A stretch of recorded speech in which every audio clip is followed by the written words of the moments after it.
Assalamualaikum warahmatullahi wabarakatuh. Kembali lagi dalam materi pencemaran lingkungan. Kali ini yang akan kita bahas adalah mengenai perubahan lingkungan. Sama seperti apa yang kita bahas sebelum-sebelumnya, bahwa lingkungan bisa juga berubah. Bisa karena faktor manusia, bisa juga karena faktor alam. Untuk faktor alam seperti gempa, longsor, dan sebagainya. Sedangkan untuk faktor manusia adalah perilaku manusia, aktivitas manusia yang justru membuat lingkungan ini berubah menjadi kurang baik. Salah satunya yaitu berkaitan dengan penebangan hutan. Kita tahu bahwa hutan ini merupakan salah satu hal yang fungsinya sangat penting bagi kehidupan manusia. Tentunya yang dimaksud di sini yaitu penebangan hutan jika dilakukan secara liar dan tanpa disertai upaya-upaya untuk melestarikannya, tentunya akan sangat merugikan. Kerusakan hutan juga tentunya dapat berdampak pada kemampuan hutan dalam menyerap dan menyimpan air hujan. Tentunya nantinya air hujan yang tidak tertahan oleh akar tumbuhan ini lama-kelamaan akan mengikis permukaan lapisan tanah, sehingga nantinya bisa juga terjadi banjir ketika musim hujan, longsor juga, atau mungkin juga kekeringan karena tidak ada air yang dapat terserap oleh pohon-pohon yang ada di hutan. Kemudian berikutnya yang berkaitan dengan perubahan lingkungan ke arah yang kurang baik, yaitu penggunaan pestisida. Tentunya dalam penggunaan pestisida terdapat dosis yang dianjurkan, tetapi jika ini digunakan melebihi dosis, maka nantinya justru beberapa tanaman justru akan kebal terhadap pestisida ini.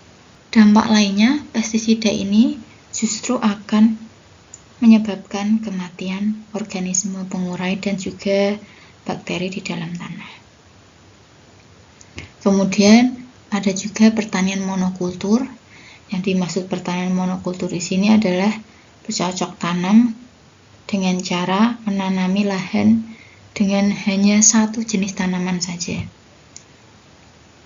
Pertanian yang seperti ini justru nantinya akan meningkatkan kompetisi antar tanaman dalam memenuhi kebutuhan zat hara. Karena ini satu jenis, maka saling bersaing untuk merebutkan beberapa zat hara yang hanya dibutuhkan oleh tanaman ini saja. Justru sikap yang seperti ini, kompetisi antar tanaman seperti ini, justru akan menyebabkan lemahnya ekosistem. Dan nantinya hama serta penyakit tanaman justru lebih mudah berkembang. Kemudian yang akan kita bahas mengenai bagaimana pelestarian lingkungan ini bisa kita lakukan. Mulai dari diri kita sendiri. Yang pertama yaitu tentang pengelolaan sampah rumah tangga. Artinya kita sendiri pun dapat mendaur ulang sampah-sampah yang tidak dapat didaur ulang, tetapi bisa melakukan daur ulang sampah organik. Seperti kemarin kita sudah membahas, bisa kita gunakan untuk pembuatan pupuk organik cair, bisa kita gunakan untuk pupuk kompos, dan tentunya alangkah lebih baik ketika kita memang membuang sampah ke tempatnya. Upaya yang lain yaitu dengan menggalakkan penghijauan. Kita bisa mulai menanami pohon-pohon di sekitar rumah dan lingkungan kita. Tentunya dengan tujuan pohon-pohon ini nantinya akan memberikan oksigen dan membuat lingkungan kita lebih sejuk juga lebih asri. Bahan-bahan yang mudah didaur ulang pun bisa kita gunakan untuk secara estetika atau kecantikan. Kita bisa menggunakan galon bekas menjadi pot bunga, botol bekas menjadi tempat pensil, dan sebagainya. Jadi yang bisa kita mulai dari diri sendiri dan sekitarnya, yaitu memilah sampah pada tempatnya, mendaur ulang ataupun membuat benda-benda yang bisa kita kerjakan, dan tentunya mulai berbanyak menanam pohon di sekitar lingkungan kita.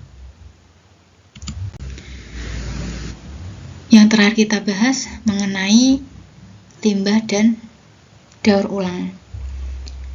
Kita harus paham dulu apa itu limbah. Limbah adalah zat atau bahan sisa. Jadi ini adalah bahan sisa yang tidak terpakai dalam sebuah produksi atau sebuah kegiatan. Tentunya limbah ini juga bisa kita kelompokkan berdasarkan bentuk fisiknya. Ada yang bisa berupa padat, bisa berupa cair, bisa berupa gas.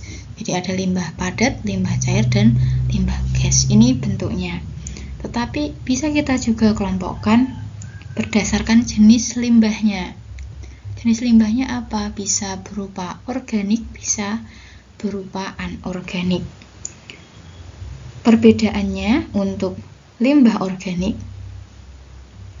ini sifatnya bisa diuraikan di alam, seperti daun, sisa-sisa tanaman, bangkai, kertas, ternak, dan yang lainnya.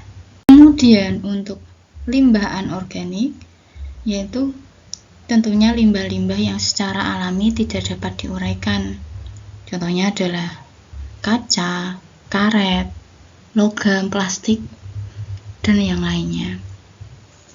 Kemudian bagaimana untuk mengatasi limbah-limbah ini agar tidak terbuang ke lingkungan? Salah satunya yaitu dengan cara yang pertama, reuse, artinya adalah menggunakan kembali barang-barang yang masih bisa kita gunakan.